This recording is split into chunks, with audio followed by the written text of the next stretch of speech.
We have Mrs. Claus and Santa Claus himself, our parents, on the show today. Wow. At least ako maganda landing ko. What's the weirdest gift you've received from each other? A Hulk hand. People who enter our home have to join karaoke by force. I diba? am the Christmas table decorator. I have the best gifts for people. Okay. Okay na. Perfect na naman.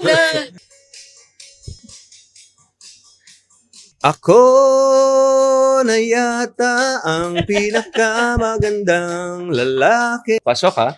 Isa pang...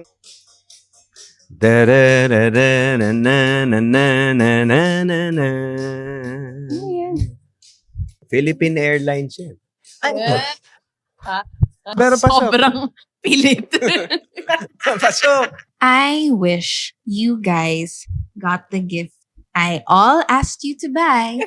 Okay? One thing I'm thankful for is that we really get to go on adventures pa with them. That's such a privilege. That's something I don't take for granted. Yak na siya.